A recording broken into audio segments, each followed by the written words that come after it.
En un país con millones de víctimas hay también millones de duelos pendientes. El magnicidio de Jaime Garzón sigue sacudiendo fibras, tristezas, frustraciones. Un cuarto de siglo después, Especiales ahora ofrece este retrato de un personaje único, construido con las voces de quienes lo conocieron y de quienes, aún sin conocerlo, lloraron su asesinato.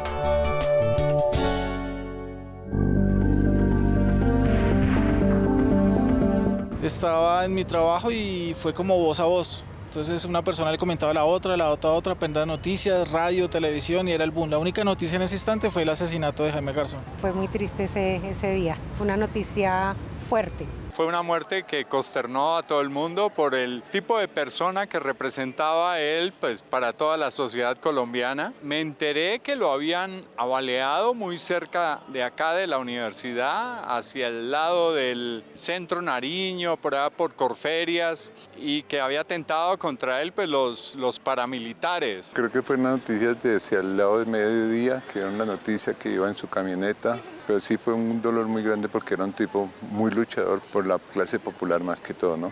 Iba en contra de muchas oligarquías que hay y fue una pérdida muy grande. Todos nuestros grandes hombres no pueden opinar porque los desaparecen.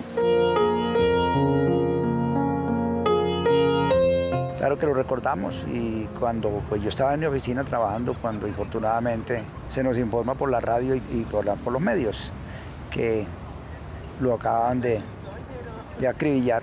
El día que falleció Jaime es inolvidable, porque yo estaba embarazada de mi hijo, tenía 7 meses de embarazo y ese día estaba yo alistándome para venir a la universidad. Cuando salió la noticia y fue demasiado impactante y dolorosa, fue matar la verdad y la risa en Colombia. Él dejó una huella muy grande en todo el pueblo colombiano. Él tenía una visión muy clara de lo que estaba ocurriendo y de lo que él quería realmente que fuera una sociedad que no fuera corrupta, que no hubiera violencia. Pues a ciencia cierta él no tenía pelos en la lengua. Él digamos que con su gracia, con su forma de ser como tan natural, no nada fingida ni porque le tocara, decía las cosas, hiriera a quien le hiriera. Fue muy doloroso, no lo olvidaré nunca. Y forma parte de la misma edad que tiene mi hijo, que estudia historia. Casi que los años que lo veo crecer son los años que se fue Jaime Garzón.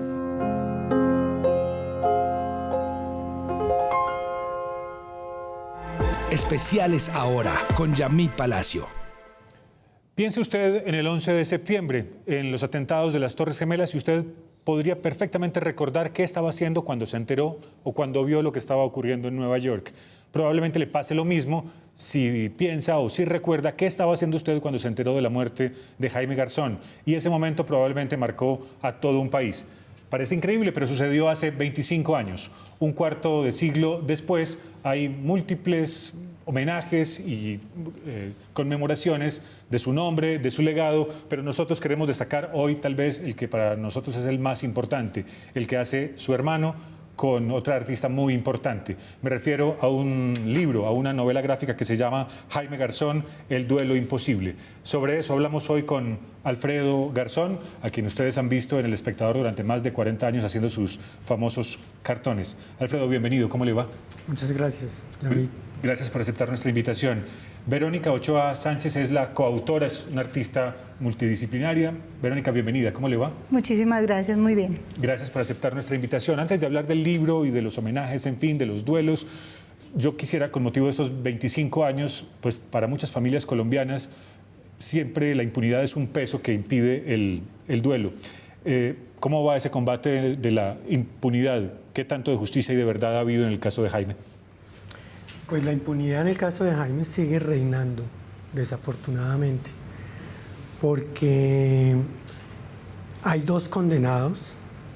Uno de ellos es Carlos Castaño, que se supone que está muerto y que en el momento en que fue condenado por el asesinato de Jaime, tenía 26 condenas, 26 casos distintos y no estuvo ni un solo día en la cárcel.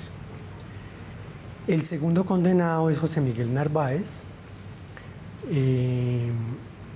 y tampoco está en la cárcel. Entonces, en ese sentido, pues ha sido una burla a la familia y a la sociedad colombiana. A mí me preguntan mucho qué ha pasado, por qué el caso de Jaime no se ha esclarecido.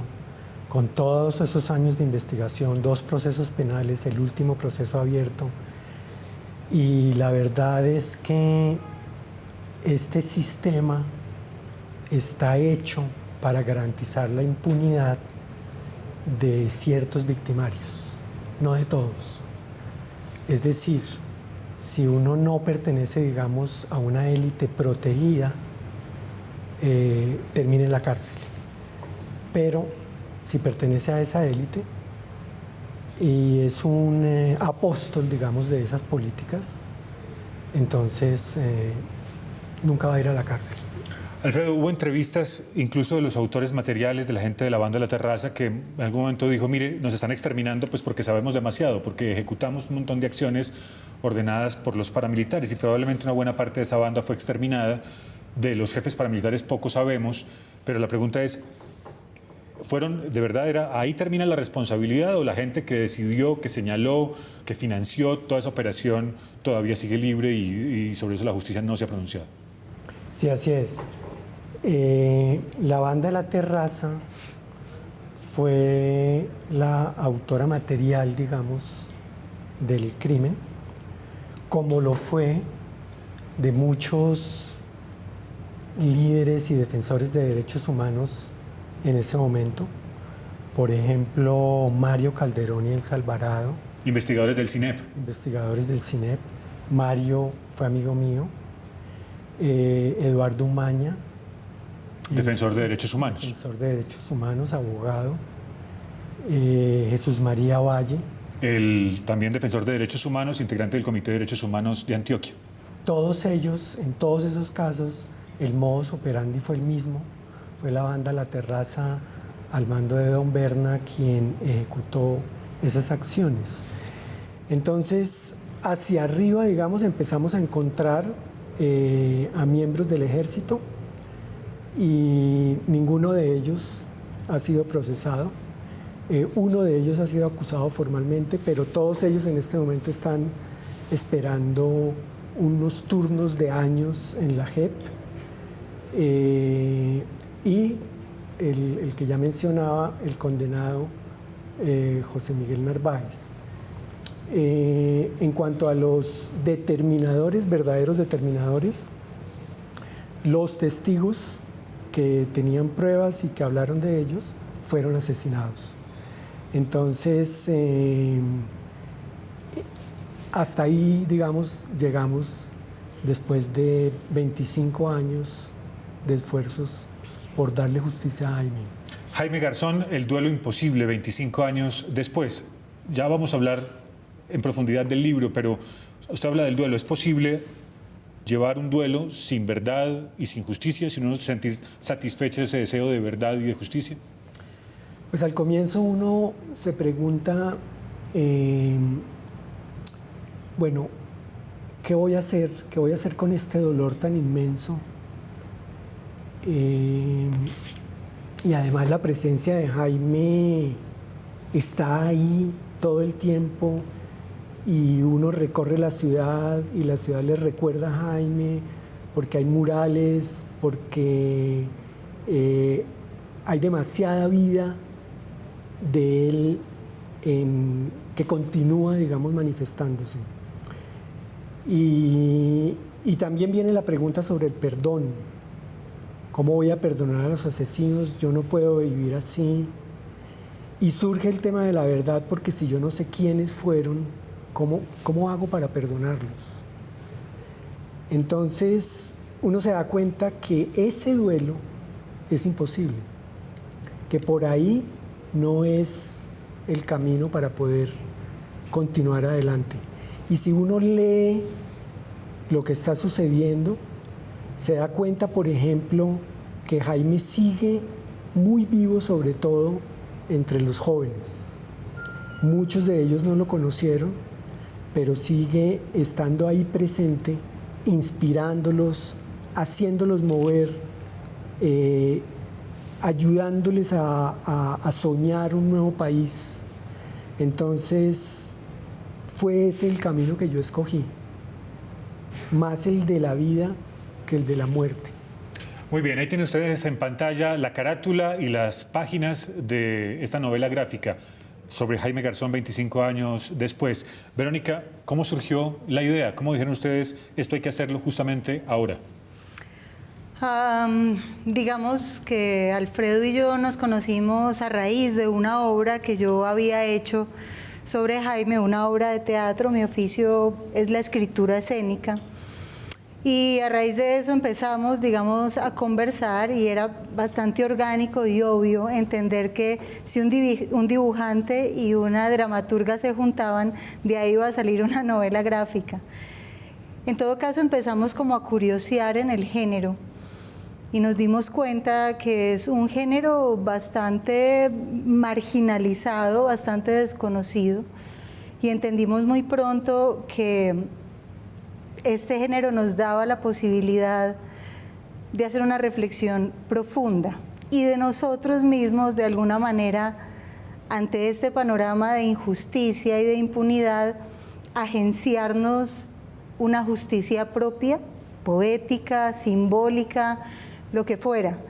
Y un poco, nos dimos a la tarea de indagar más en el género y de empezar a encontrar como los métodos, las maneras y las formas, y la verdad estamos muy contentos y siento que el proceso de creación fue dichoso, es decir, de alguna manera, escuchando lo que Alfredo estaba diciendo, pasamos como de un panorama de la impotencia a un panorama de la potencia, y entendimos que la posibilidad de resolver el duelo no estaba ahí en los juzgados donde pulsa la muerte, sino justamente al lado como de los jóvenes y de todos esos gestos y acciones que han mantenido vivo como este personaje y este ideario de Jaime.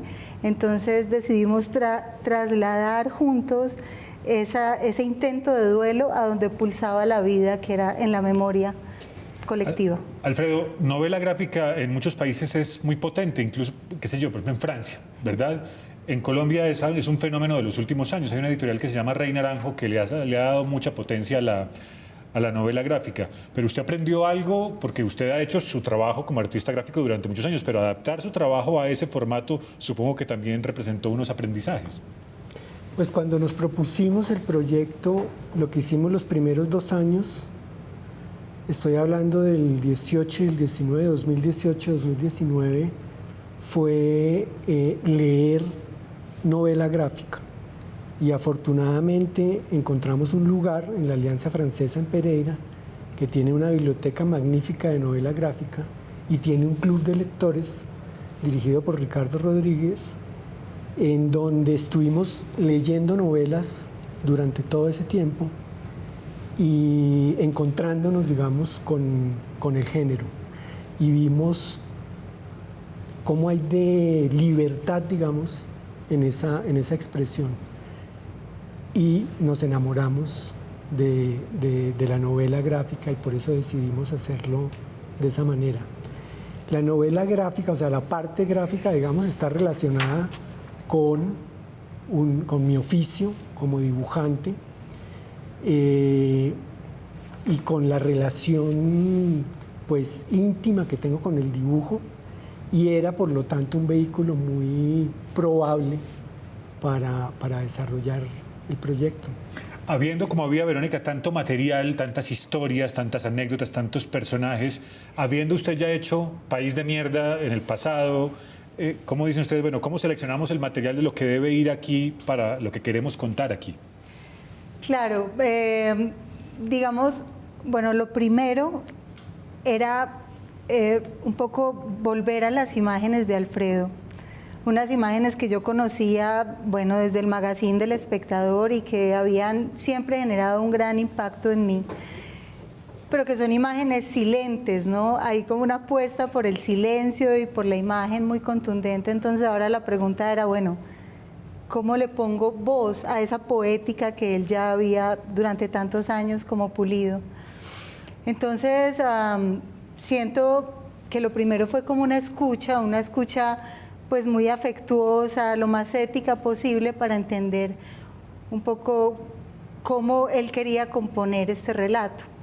Y este relato prontamente pues como que derivó en 3 núcleos narrativos, y entonces esos núcleos fueron un poco como los que pusieron, o sea, como inflaron las velas del relato, y así pues ya nos dimos a la tarea. Un poco era preguntarnos en primera instancia, o ese primer núcleo, por estos duelos complejos en lugares donde la impunidad reina y donde la justicia es inviable. Luego preguntarnos por este país de las potencias, es decir, este país en donde tantas movilizaciones, tantas obras, tantas personas tan inspiradoras emergen. Y luego preguntarnos por ese país que por alguna razón atenta y ciega y cercena toda esa potencia. Entonces así organizamos el relato y nos dimos pues nada, como una tarea compleja de armar un marco mental amplio, plástico, ¿no? En donde tuvieran lugar incluso los bloqueos en la misma escritura del narrador, sus deseos de renunciar a contar la historia, es decir, como podernos proveer, porque el género, como dice Alfredo, nos lo permitía, toda la libertad para poder llegar de verdad como a una pequeña redención personal, no solo del personaje Jaime, sino también de Alfredo.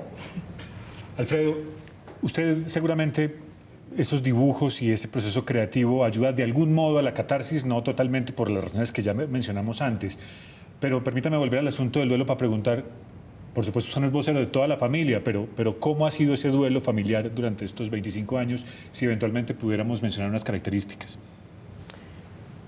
Lo que yo me di cuenta es que la muerte violenta dentro de una familia explosiona, digamos, o implosiona la familia.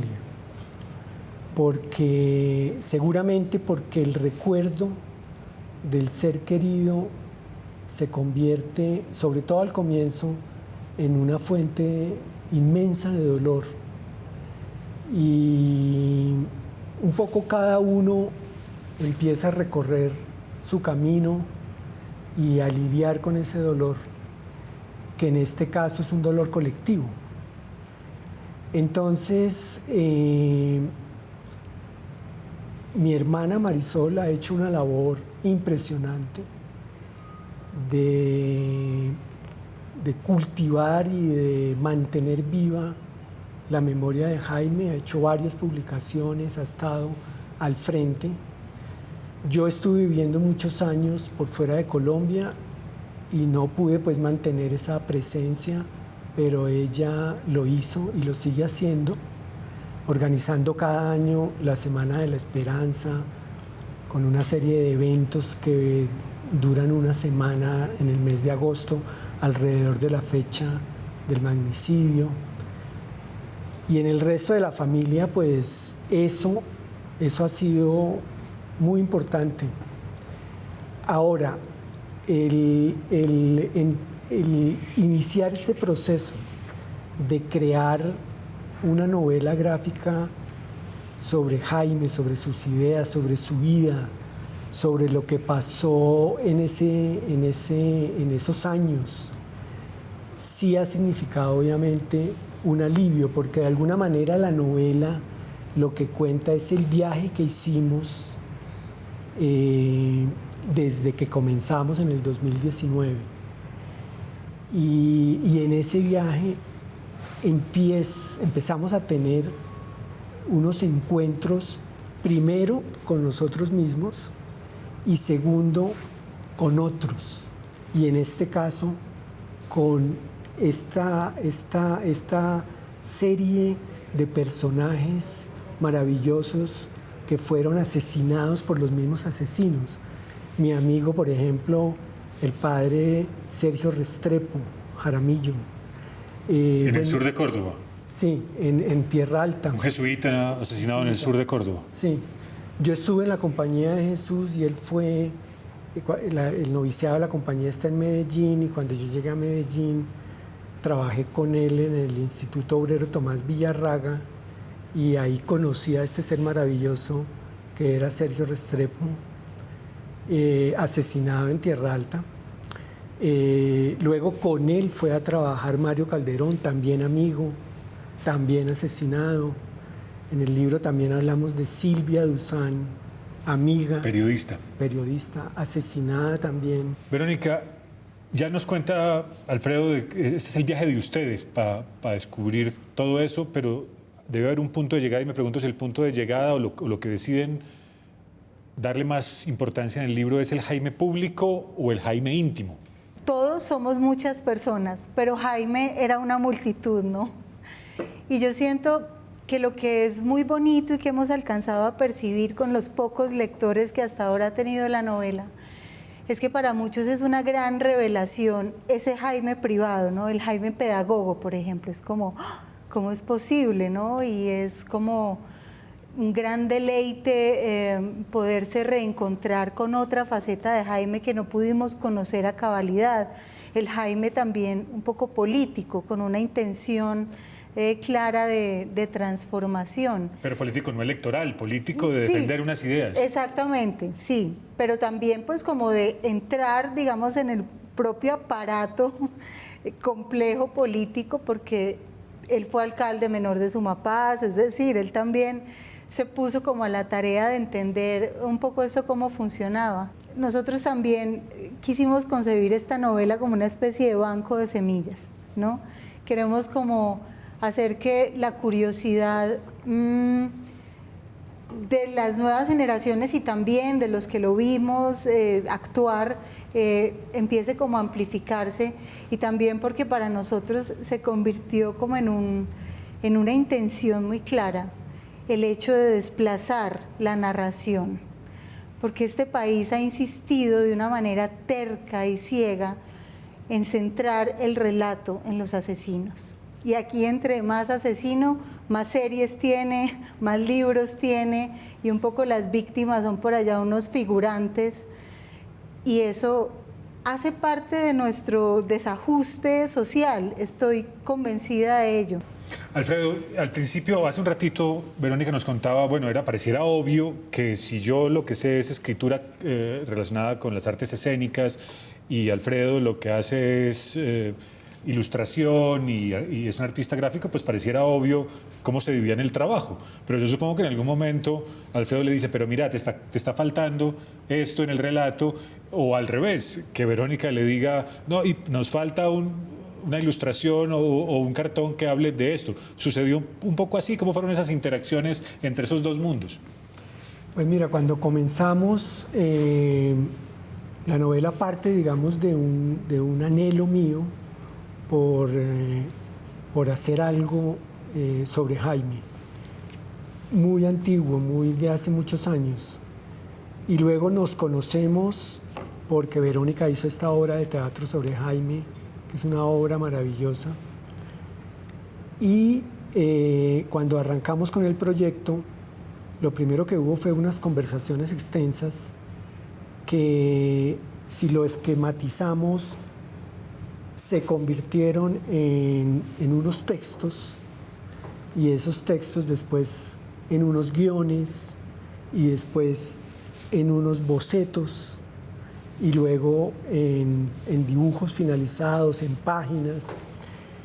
Y hay que decir que en un momento dado nosotros nos dimos cuenta que el proyecto tenía unas dimensiones enormes. La novela tiene... Se estaban metiendo en camisa de 11 varas. Total. Sí, la novela tiene 560 páginas, tiene más de 3.000 ilustraciones. Es una obra pues considerable. Ya entendí lo del banco de semillas. Sí, total. Y ahí, cuando nos damos cuenta de la dimensión del proyecto, convocamos un equipo. y a ese equipo. Entonces llega Laura Nepta, llega Felipe Rivera, llegan 6 dibujantes.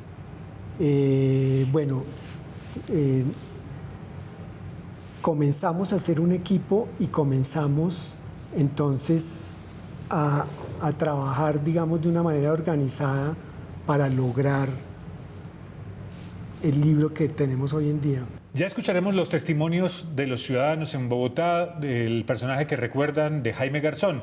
¿Cuál les parecía más entrañable? Alfredo, ¿tiene uno o unos que ustedes digan, estos eran mis favoritos? Mi favorito era John Lennon. Que era el estudiante... Estudiante de la Universidad Revoltoso, Nacional. bueno, no revoltoso, contestatario. Sí. Muy bien, con su mochila terciada. ¿Y para Verónica? Bueno, sin duda Heriberto de la Calle pues fue el que más disfruté y el que más me hizo sentir que alguien estaba diciendo lo que todos queríamos decir en la cara de aquellos que queríamos confrontar. Alfredo, hay un Jaime que lo acompaña usted en la vida cotidiana, una presencia, porque para muchos de los que hemos sufrido duelos convertimos a nuestros seres queridos fallecidos, asesinados, en una presencia constante. ¿Eso pasa con usted de algún modo? Sí, claro. Jaime está presente en mi vida cotidiana. Escribir, dibujar, producir este libro fue reencontrarme con él también. Bueno, hay muchas historias al respecto, pero sí, claro que sí. Alfredo Garzón Forero, caricaturista, artista gráfico, hermano de Jaime, gracias por haber aceptado esta invitación. Gracias. Verónica Ochoa Sánchez, gracias por haber estado con nosotros. Muchísimas gracias por tenernos acá. ¿Y cuál es el Jaime Garzón que usted recuerda? Bueno, estas fueron las respuestas que nos dieron muchos habitantes de esta ciudad que vivió, que gozó, que padeció y en la que murió asesinado Jaime Garzón. Mi personaje favorito de Jaime Garzón indudablemente era Heriberto de la Calle, porque es la representación, es la forma en que él se identificaba con la comunidad popular. Esos señores que son unos berracos para abrir túneles los debían poner allá en la línea para que abran el túnel Cajamarca-Calarca. Tal vez Heriberto de la Calle, el lustrabotas, persona muy emblemática pues porque ponía a sufrir a los políticos. Trataba de transmitir toda una serie de resentimientos que hay desde la clase obrera hacia alta política. No, yo no soy el candidato del gobierno, yo soy el candidato de Samper, que es otra cosa. Recuerdo mucho el de Heriberto de la Calle, fue un personaje que políticamente nos ayudó a recordar un poco todo aquello como sociedad que habíamos perdido de pertenencia a lo de nosotros, a lo de Colombia, y todo lo que no queríamos de una clase política corrupta que hoy en día todavía sigue estando en las altas esferas del poder del país. Y que siga cosechando éxitos. Recuerdo un programa que se llamaba Sociedad. Yo estaba muy pequeña. Podría tener alrededor de 7 u 8 años y ya me causaba mucha risa, sobre todo las parodias musicales. Montaban como historias de la realidad actual que vivía nuestro país y él las metía como canciones. Y me gustaba mucho su personaje de la empleada doméstica, era genial. Ay, imagínense qué fue lo que pasó, que estamos de fiesta, mijita. Sí, por eso estamos todos de fiesta. Uno, Heriberto de la Calle, y el otro, Dioselina Tibana, porque decía las verdades, duélale a quien le duela. Celador y a otros políticos que imitaba. Hacía muchos papeles, sí, interpretando a sectores del sector público, ¿no? Os cortaré la cabeza por haberos burlado de mi esposa mientras bailaba en un homenaje y en un tributo al rey. Llegó y transformó todo lo que yo siento que desde niño hasta a mí me tocó. Y siento que yo dedicarme a la comedia de alguna forma es porque había una admiración de un man que por primera vez lo sacaba uno del chiste fácil, que a través del humor lograba generar como una inquietud en la gente que lo escuchaba. Con ustedes el eminentísimo y distinguidísimo doctor Godofredo Cínico Caspa, último bastión de la pulcritud y la moralidad de nuestro país.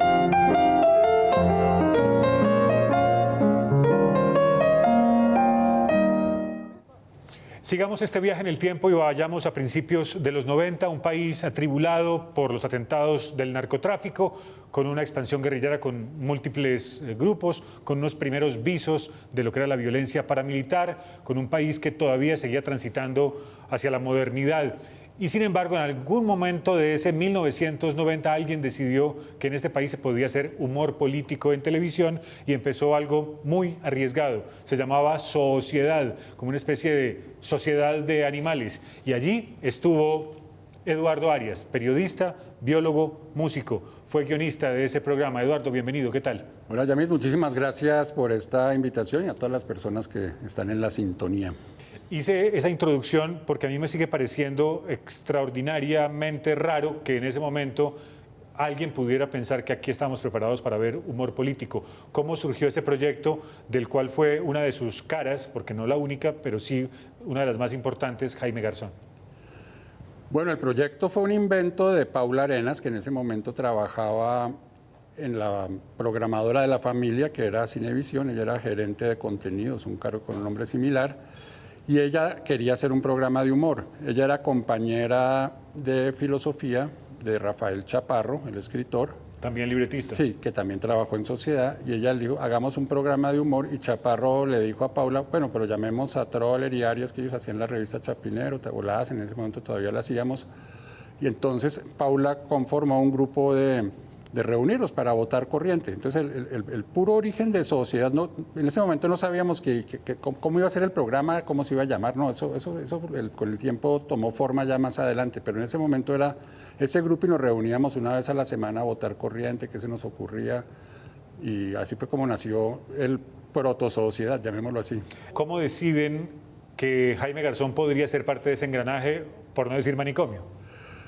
Eso también fue como un poco fruto de la casualidad. En ese momento, pues digamos, cuando yo conocí a Jaime, ya estábamos reuniéndonos ahí. Yo estaba trabajando en el diario La Prensa en ese momento. Y allá trabajaba una periodista que se llama Olga González. Entonces Jaime era como amigo de ella, iba a esperar que saliera. Y mientras tanto, Jaime alguna vez entró a la oficina donde yo trabajaba en la sección de cultura. Yo pues era más o menos, pues era amigo de Alfredo Garzón, el hermano. Entonces de pronto apareció este personaje que yo no conocía. ¿Qué hubo, Arias? Yo soy el hermano de Alfredo, no sé qué. Y ya, mucho gusto. Entonces empezamos a hablar. Entonces él empezó como a ir bastante. Y alguna vez empezó como a imitar a López, Mikkelsen, Yapastrana, que yo dije, uy, imitar a López, Yapastrana, eso ya eso no es cualquiera. Belisario y Turbay sí, pero López y Pastrana, se le hizo una entrevista y en una reunión de las que hacíamos les dije, oiga, allá la prensa fue un personaje que pues, si sale el programa puede ser buenísimo, que es Jaime. ¿En la prensa periódico de Pastrana? Sí, exactamente. Y él burlándose, es que él había trabajado con Andrés burlándose Pastrana, del papá del dueño y del hermano. Sí, y de la campaña donde él había trabajado, la de Andrés Pastrana, cuando era candidato. En fin, él tenía una relación bastante cercana con la familia Pastrana. Entonces yo dije, yo conocí a esta persona, yo lo veía como un imitador de voces. Entonces, listo, el proyecto siguió avanzando. Jaime era el alcalde de San Juan de Sumapaz, luego tuvo el problema de que lo sacaron. Y como al año ya Cinevisión decidió que no iban a licitar este proyecto de humor, sino que lo iban a meter en vez de la de Los Tintos, que se llamaba una comedia que tenían.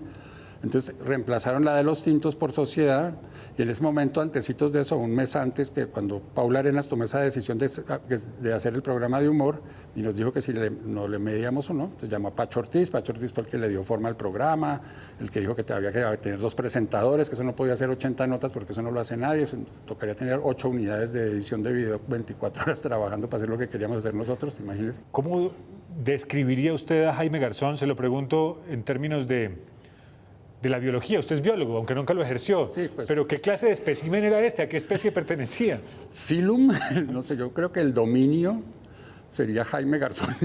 Yo diría que es dominio Jaime Garzón, reino Jaime Garzón, filum Jaime Garzón, clase Jaime Garzón, orden Jaime Garzón, familia Jaime Garzón, género Jaime Garzón, especie Jaime Garzón forero.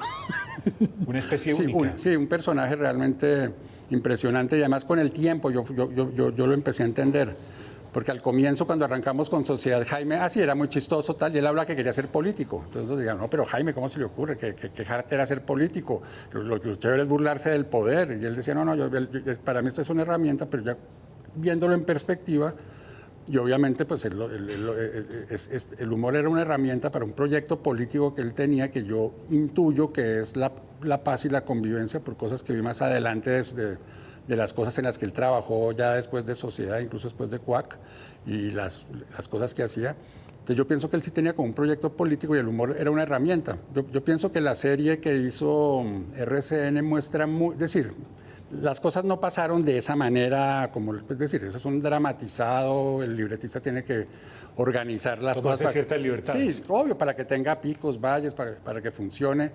Pero yo pienso que sí describían muy bien a Jaime, ¿no? Y además en una de las partes, una época de Jaime que yo no conocí, él como que tenía eso que llamaban el rotundo vagabundo y en la serie dan a entender o dicen claramente que alguien le dijo, no, pero claro que acepte ese programa de humor. Eso es buenísimo porque lo va a ver muchísima gente y todas las ideas que tenemos usted las puede mostrárselas a mucha gente.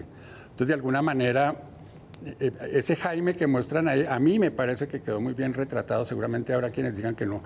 Y era eso, como un personaje como muy conflictivo. Alguna vez dije, no, es que Jaime es como Maradona, ¿no? Esos personajes que son muy complejos, que tienen unas cosas como que se contradicen a veces bastante, pero que, la globalidad es un personaje pues fuera de serie. Yo pienso que Jaime Garzón era un poco de ese tipo de personajes, ¿no?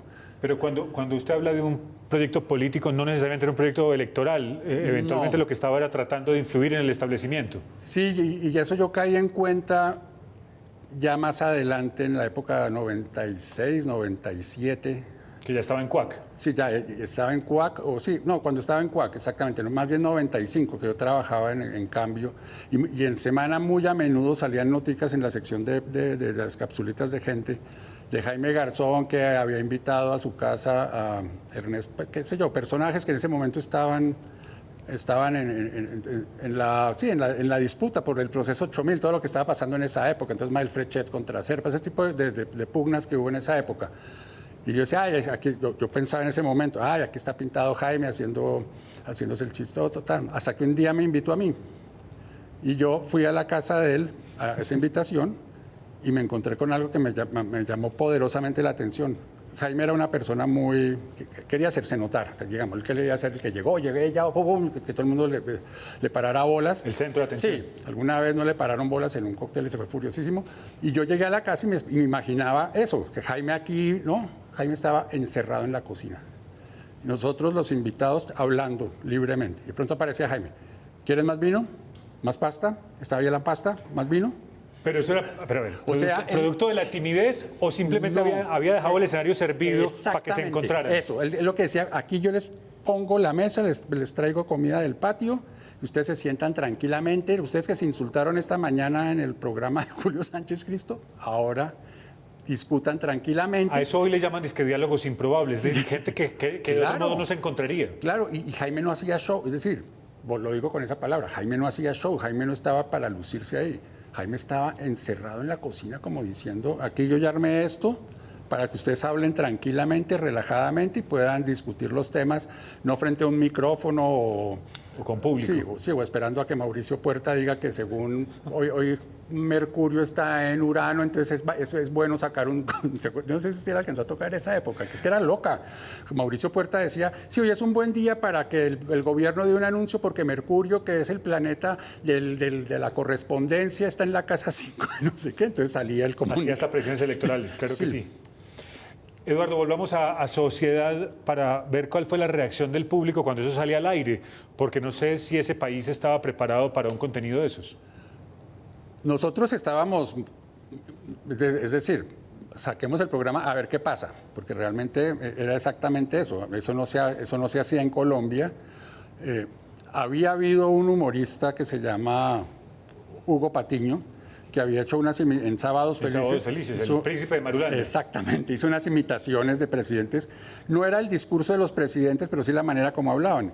Y el gobierno de Turbay le prohibió, porque eso atentaba contra la majestad de las... En el estilo turbayista, no sé, eso atentaba contra la majestad de las personas, no sé qué. Entonces a Hugo Patiño le prohibieron volver a hacer imitaciones de personajes. Entonces nosotros teníamos, aquí nos van a caer con todo. Pero entonces salió el primer programa y Jaime como que llamó a Yamid Amat, eso yo no lo viví, pero me lo han contado, haciéndose pasar por Gaviria, diciendo que había un programa que había que censurar porque se estaban burlando de los políticos, que era eso. Entonces Juan Gosaín empezó, es decir, la prensa empezó a hablar de Sociedad, los periódicos. Entonces pasó lo contrario de lo que sucede con un programa que se vuelve noticia. Es decir, el ejemplo clásico es Betty la Fea o Café. ¿Por qué sale Café o por qué salió en los periódicos? Porque la gente estaba hablando y la gente hablaba mucho y mucho y mucho. Entonces, hay que hacer un artículo de esto que habla la gente. Aquí fue al revés. La gente empezó, oiga, ¿cuál es ese programa del que están hablando los periodistas, del que están anunciando aquí en El Espectador, que salió de una doble página en semana? Entonces yo pienso que mucha gente llegó a Sociedad fue como en el camino inverso. Porque es que el impacto que eso tuvo, o sea, todavía hoy nos acordamos de Emerson, de Francisco, todavía hoy nos acordamos de lo mismo que antes y cosas así, de personajes que en su momento fueron, marcaron una manera de decir las cosas. ¿Cuál era el éxito de eso? Pues yo pienso que en el humor siempre será éxito la reiteración. Fíjese el Chavo del Ocho, ¿no? Pues sin querer queriendo, la misma forma. Como esas muletillas y se vuelven como parte del aula cotidiana. Y a mí me da la sensación, ahora que usted me hace la pregunta, yo pienso que a los niños les llamábamos, es decir, me imagino que usted era niño, es decir, usted es mucho más joven que yo, me imagino que con toda seguridad usted era niño cuando estaba Sociedad al Aire, y sin embargo llamaba la atención, y yo pienso que lo que llamaba la atención era como, primero que Jaime era muy histriónico, sí. Y los niños les parecía muy divertido y muy gracioso. Y yo pienso que como tener como esas muletillas hizo que personas que vieron Sociedad cuando tenían 8, 10, 5 años incluso, crecieron con ese recuerdo, ¿no? Como yo que me acuerdo cosas de Yo y Tú, o que me acuerdo cosas del Feliz Cumpleaños Ramo, cosas de los años 60 cuando era yo niño. Entonces yo pienso que eso pasó mucho. Entonces yo pienso que ha perdurado bastante ese recuerdo de Sociedad. Yo pienso que eso tiene algo que ver. Obviamente la gente también se acuerda de los programas, los personajes, el noticiero. Carl Troller hizo unos personajes que también tuvieron, pues, que llamaban mucho la atención, como el que anoche soñé, ¿no? Que era como una persona desvelada que anoche soñé tal cosa. Ese personaje era... La llamada de medianoche, sí, también había. También había como esa parodia de Plaza Sésamo en unas animaciones. Farsa Sésamo. Sí, Farsa Sésamo, exactamente. Pero usted tiene mejor memoria que yo. Farsa Sésamo, eran unas animaciones pues muy de los noventeras, muy primitivas como eran las animaciones en esa época. Entonces yo pienso que como que esas secciones, que fue mucho también lo que pasó con Cuac, con los famosos personajes que inventaron ellos en Cuac. Justamente, entonces se acaba este proyecto por diferentes razones, entre ellas unas empresariales, pero pasan 2 años y luego un poco el grupo o una parte del grupo se reorganiza y empieza Cuac, pero ya en RTI, Cuac el noticiero, sí. O sea, Cero Noticias. Sí, yo alcancé a estar en esos primeros grupos que los convocó también Paula Arenas, que trabajaba en ese momento ya en RTI. Jaime había tenido con Fanny Mickey la serie Mama Colombia como una obra de teatro. Y creo que Jaime también había hecho programas de Locos Videos, había sido presentador en algún rato, pero digamos que Jaime había un poco desaparecido de la televisión, la parte así de humorista, y reapareció en Cuac, ya en el año 95, que fue cuando se consolidó ese proyecto. Pero yo estuve solo al puro comienzo, ni siquiera el nombre. A mí cuando apareció el programa al aire yo no sabía, vi que se llamaba Cuac y yo ahí sí no participé para nada. Y ya unos personajes que habíamos medio hablado nosotros, ya los habían definido mucho mejor, pues Antonio Morales, Miguel Ángel Lozano, que eran ahí sí libretistas, porque ahí sí había libretos. Y bueno, y después yo entré como en el 96, estuve como 1 año botando ideas, pero básicamente Cuac sí era... Lo que escribía Antonio Morales era básicamente lo que uno veía al aire. Ahí no había de que cambiemos esto, cambiemos lo otro. Y obviamente era el pleno proceso 8000. Entonces, obviamente, esos libretos, yo creo que Miguel Ángel y Antonio, yo creo que escribían tranquilamente 2 o 3 libretos en 2 días, porque algo que era noticia el lunes, el miércoles había cambiado completamente, o el enfoque había cambiado, o se había vuelto viejo porque pasó algo 10 veces más grave. Había mucho material para burlarse del poder y de toda la locura y el caos en el que se había convertido el país en este momento. Sí, sobre todo Cuac, yo pienso que era un programa de opinión muy fuerte, no solamente de humor. Es decir, un poco volvemos a lo que habíamos dicho antes, utilizaba el humor como herramienta para hacer opinión política. Y en ese momento pues había divisiones incluso dentro del grupo, porque había unos, pues en el año 96 cuando estuve yo, que pensábamos que el presidente Samper debía renunciar, y había otros que decían, no, eso es uno de los conspiradores de la clase alta, hay que defenderla. Entonces ahí también había esa tensioncita, existía ahí, pero igual el programa salía básicamente con lo que escribían Antonio Morales y Miguel Ángel Lozano. Y alguna vez yo le pregunté a Antonio, pues porque yo no participé nunca de ese proceso, y qué tanto improvisaba Jaime, y él me dijo, no, Jaime sí tenía espacio de improvisación en Dioselina, Tibaná y Néstor Elía, y como que tenía más grande. Usted dice, yo vi Cuac como un televidente, como un espectador más, pero hablemos de esa última etapa de Jaime ya, que es una revelación probablemente con ese personaje de Heriberto de la Calle, con lo que hace en CMI, con lo que hace en Caracol Televisión, tuvo una transformación enorme. ¿Qué recuerdos tiene usted de esa época? Y no sé si seguía teniendo contacto con él. Pues yo no tenía mucho contacto con él en esa época, pero yo sí empecé a ver que Jaime, con este personaje, ya le estaba llegando no a ese público, llamémoslo así, de nicho, que le interesa estar informado, ¿no? Pues era grande, y obviamente Jaime pues trascendía un poco eso en sus programas anteriores, y sobre todo yo creo que un par de los personajes de Dioselina Tibaná y Néstor Eli seguramente sí lograron eso. Pero este personaje de Heriberto salió en un programa que tuvo muy corta duración que se llamó Lechuza, que era un programa que de Caracol Televisión, casi a la medianoche. Sí, que era como a comienzos del 97, que hicieron Antonio y Jaime. Y Antonio dice, es que Jaime se había puesto como un implante bucal, dental, porque él tenía pues unos dientes muy malos, pero se los había arreglado y alguna vez se quitó la caja. Y entonces Morales dijo, uy, hagamos un personaje con usted sin caja, porque cambiaba completamente la expresión. Es decir, para mí son dos personas, nada que decir. Yo no veo a Jaime Garzón en Heriberto porque la cambia completamente. Y me parece que ellos se arrancaron como con un taxista al comienzo. Y después apareció El Embolador, pero ese programa tuvo muy corta duración y entonces Jaime pasó a CMI, donde formaba parte del equipo de noticias pues con Yamid Amat, y era como el que hacía comentarios, seguía haciendo imitaciones, pero también comenzó a trabajar en temas de negociaciones, pues esos temas tan complicados en que él estuvo, tan difíciles. Unas gestiones de paz para conseguir que liberaran a personas secuestradas, y una gente desesperada que no sabía cómo establecer un contacto con un grupo armado, decían, solo a Jaime lo van a escuchar. Claro, entonces él comenzó a tener ese tipo de protagonismo en la vida pública, que ya no era tan chistoso como el programita de televisión. Sí, pues digo programita en la mentalidad de los que lo veían como el bufón, ¿no? Y Antonio Morales, alguna vez yo hablando con él, yo creo que lo sintetizó. Es que Jaime se volvió peligroso para el establecimiento cuando salió de la ficción a la realidad. Es decir, cuando salió de unos programas que tienen el marco, estamos en un programa de humor, jajaja, riámonos, a tiempo real, noticiero. El personaje no es una imitación o alguien imitando, no, es el personaje de verdad. Y Heriberto de la Calle, en un noticiero, no en un programa de humor. ¿Y usted se robó la plata o qué? Hemos llegado a ese episodio de la muerte y al principio de este programa decíamos, casi todos nosotros sabemos qué estábamos haciendo en el momento en el que nos enteramos de esa noticia. ¿Qué estaba haciendo usted? Pues yo casualmente en esa época me despertaba a las 6 de la mañana con Radionet. Entonces ese sonaba a las 6 de la mañana y en ese momento estaba la jefe de redacción, no recuerdo el nombre, llorando que acaban de matar a Jaime. Entonces yo me enteré, fue en su propia emisora, cuando se prendió a manera de despertador la emisora, yo me enteré de esa manera.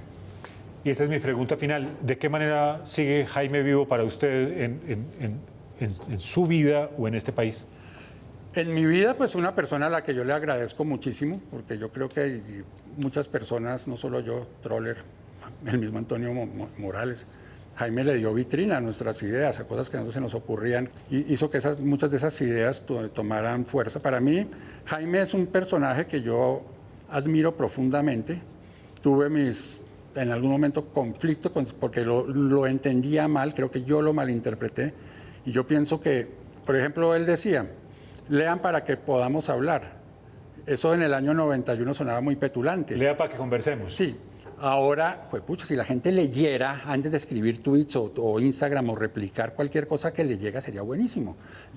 Y lo que me dijo Marisol, la hermana, que también creo que me ha ayudado mucho a entender a Jaime, es que ella decía, Jaime era un pedagogo. Y yo, claro, él todo el tiempo estaba enseñando cosas.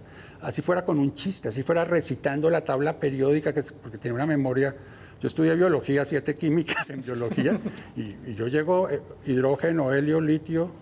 Jaime llegaba como hasta manganeso, la tabla periódica con el elemento 27, y se acordaba de cómo se resolvían ecuaciones algebraicas de segundo de bachillerato, que uno pasó la tarde de la pre, pero uno se le olvidaron. Entonces él era un pedagogo, todo el tiempo estaba como tratando de enseñar, y yo pienso que él ha durado mucho en el país. Puede que lo que haya de decir sea un poco exagerado, gracias a YouTube. Yo pienso que YouTube le ha hecho un gran favor a la perdurabilidad de eso. A mi generación, mi grupo Hora Local, afortunadamente alguien sacó las canciones de Hora Local y las puso en YouTube y ahora mucha gente conoce Hora Locales porque vio videos y nadie nos vio tocar, pero ven los videos. Y Jaime hizo una conferencia en el año 97 en la Universidad Autónoma de Occidente, que es un YouTube, que es una conferencia de 2 horas. Muchos jóvenes reproducen una y otra vez. Claro, yo estoy seguro que esa nueva juventud que sigue a Jaime o que pinta grafitis de Jaime, que uno los ve por la calle, son personas que no vieron Sociedad ni Cuac, de pronto de chiquitos se acuerdan de Heriberto de la Calle, pero esto es una como especulación mía. Muy probablemente vieron esa conferencia en YouTube y vieron cosas que han subido en YouTube de personajes de Cuac, fíjate lo que hay más material en YouTube, porque desafortunadamente el archivo de Sociedad murió, pero bueno, esa es otra historia. Entonces yo pienso que eso ha sido muy importante y yo también cuando participo en foros con jóvenes les digo, a mí me parece buenísimo que ustedes se apropien de Jaime Garzón, que Jaime Garzón ustedes lo reinterpreten, de la misma manera que un director de teatro reinterpreta Hamlet y le da, qué sé yo, Hamlet no es en el palacio en allá, sino Hamlet es en un barrio en Agua Blanca, por decir algo. La primera línea echa su propia versión de Jaime Garzón. Sí, entonces yo pienso que a mí me parece que eso también ha pasado con Andrés Caicedo, que es un personaje que los jóvenes que no tienen ni idea de Caliwood, no tienen ni idea de una cantidad de cosas. Ni de Caliwood, ni de Angelitos Empantanados, ni de... Nada, no vivieron esa época, pero Andrés Caicedo es una figura que ha logrado mantenerse viva gracias a que los jóvenes, pienso yo, lo reinterpretan. Y me parece que con Jaime es muy importante que esté pasando eso, que no es que me inviten a mí dentro de 20 años ya al borde después de la muerte. No, yo me acuerdo que Jaime no. Yo pienso que los jóvenes tienen mucho que decir de Jaime. Su manera de ver ellos a Jaime me parece que es bien importante y afortunadamente eso ha pasado con él, que no es un recuerdo como pasó con Jorge Eliezer Gaitán, que los gaitanistas tomando cerveza hasta que, no sé si todavía quedan gaitanistas, además de doña Gloria. Y de doña Gloria y del barrio La Perseverancia. Sí. Finalmente, Eduardo, sé que esto es reiterativo, que esto puede ser cliché, pero ¿cuál es su personaje favorito de todos los que o ayudó a construir o incluso de los que no ayudó a construir? Yo tengo 2 personajes favoritos, uno de Jaime y otro sobre Jaime. De todo lo que hacía Jaime, yo creo que la imitación de Andrés Pastrana era... Yo decía, hey, es Jaime, no es Andrés Pastrana. Yo veía a Andrés Pastrana. Y el otro personaje es Santiago Alarcón haciendo de Jaime Garzón. Yo viendo la serie o la telenovela, no sé cuál sea el género en que uno pueda clasificar Garzón, yo veía... es Santiago Alarcón, no es Jaime. Yo a veces llegaba yo sentía que estaba viendo a Jaime y cuando Jaime hacía la representación de Andrés Pastrana, yo sentía que era Andrés Pastrana. Entonces yo pienso que esos son como 2 personajes, uno de Garzón y otro sobre Garzón. Eduardo Arias, músico, periodista cultural, biólogo, gracias por habernos ayudado a retratar, a completar esta radiografía sobre Jaime Garzón. No, muchísimas gracias por la invitación y a las personas que se conectan en el presente o en el futuro. Esa es la ventaja de la televisión de hoy, que esto perdura. Entonces, muchísimas gracias también por haber estado acá o por cuando vayan a estar, por estar acá. Estas otras voces nos ayudan a retratar de mejor manera quién fue y el impacto que tuvo en este país Jaime Garzón Forero. Para la libertad sangro, lucho, pervivo. Para la libertad, mis ojos y mis manos, como un árbol carnal, generoso y cautivo, doy a los cirujanos. Buenas noches, amigos. Buenas noches, Tuti. La experiencia de trabajar con Jaime pues fue bien interesante porque como que empezamos de ceros en Sociedad, ¿no? No sabíamos, digamos, hacia dónde íbamos y fue un programa que fuimos construyendo entre todos. Él nos enseñó mucho cuando empezamos a hacer el programa. Como no sabíamos para dónde íbamos, la idea es que Jaime hiciera unas secciones del programa y al final pues él fue el personaje principal. Les habla Emerson de Francisco y esto es lo que está sucediendo. Trabajar con Jaime pues fue descubrir una persona fuera de serie, fuera de lo común, fuera de todo molde. Su manera de ver el mundo, de relacionarse con el mundo, con el trabajo. Era interesante la manera como él abordaba los temas del país, siempre de un punto crítico. Y estaba la otra parte que era trabajar por la paz. Y en ese trabajar por la paz, pues que le apostaba a todo, a acercar a las partes para encontrar una salida del conflicto colombiano. Tenemos imágenes exclusivas de los Pepes en acción. Al principio el programa fue muy como un magazine, pero eso fue evolucionando a una situación, digamos, temáticas donde, por ejemplo, un programa era un especial de la llegada del hombre a la luna. ¡Llegamos a la luna! ¡No te creo! Por fin, yo te lo había prometido. O Colombia estaba en un quirófano y él hacía de diferentes médicos que iban mirando al paciente, que obviamente estaban en cuidados intensivos, o que sigue. Van a empezar los discursos. Ah, mucho gusto, doctor. ¿Cómo ahora está? mismo ninguno tuvo nada que ver, ninguno la conoció y hasta ahora se vino a enterar del asunto. Por la época que nos tocó hacer sociedad, que fue del 90 al 93, nos tocó a César Gaviria de presidente. Y este país está muy orgulloso de ti. Yo también, presidente, a pesar de la inflación, la recesión, la inseguridad. Antes de que saliera el programa, empezó a llamar a las emisoras, haciéndose pasar por César Gaviria, que era el presidente, a decir que él había prohibido que ese programa saliera al aire. Entonces, yo creo que esa era como la noticia, estaban prohibiendo el programa que iba a salir al aire, y pues claro, todo el mundo quería verlo. Yo me acuerdo una vez que le propusimos a Jaime Garzón, oiga, porque ¿cómo sería ser sí mismo? Y el man se derrumbó en la silla. Usted no viene por vacaciones, sino por elección. Yo creo que indudablemente el mejor personaje y donde Jaime pudo cumplir su sueño de acercarse a la gente de una manera que yo creo que él nunca alcanzó a sentir ni a descubrir cuánto la gente quería a ese personaje, fue cuando hizo Heriberto de la Calle, que era la primera vez que en la televisión colombiana un personaje del común, o un ilustrador de zapatos, embellecedor de calzado, tenía la oportunidad de sentarse frente al que iba a ser presidente, frente al presidente, frente al ministro, y decirle, ay, usted es mucho ladrón. ¿Ya perdonó al presidente Pastrana? Inclusive mi oración, no solamente mi pensamiento y deseo. Los personajes que inauguró en Sociedad marcaron lo que fue después él, entonces me quedo con los inicios de Jaime, siendo que lo que produjo después fue monumental también. Era un discurso importante porque Garzón, además de ser un humorista, creo que era un político, o por lo menos alguien que tenía un proyecto político para cambiar el país, para hacer la paz en Colombia. De hoy en adelante nadie tira basura como mi papi. ¿Eso estábamos esperando? ¿Estábamos esperando los problemas que vengan a solucionar el problema que somos nosotros mismos? Si ustedes los jóvenes no asumen la dirección de su propio país, nadie va a venir a salvárselo, nadie. Es que no era una persona que sabía hacer la voz o que sabía hacer los gestos de la persona, sino que sabía su discurso político. Significa que nuevos tiempos le llegarán al país, quienes de una u otra manera nos servimos de ella para llevar.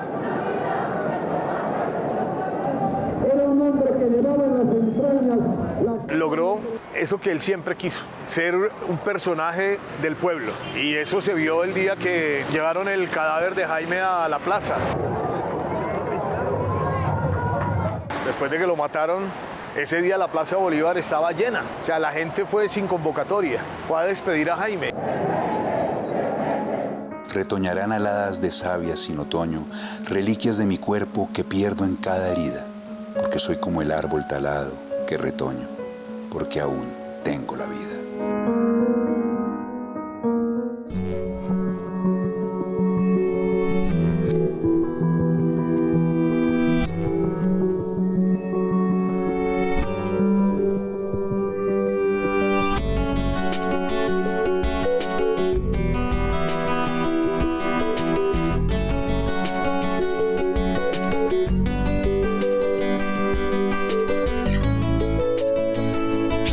Este contenido es financiado con recursos del Fondo Único de Ti.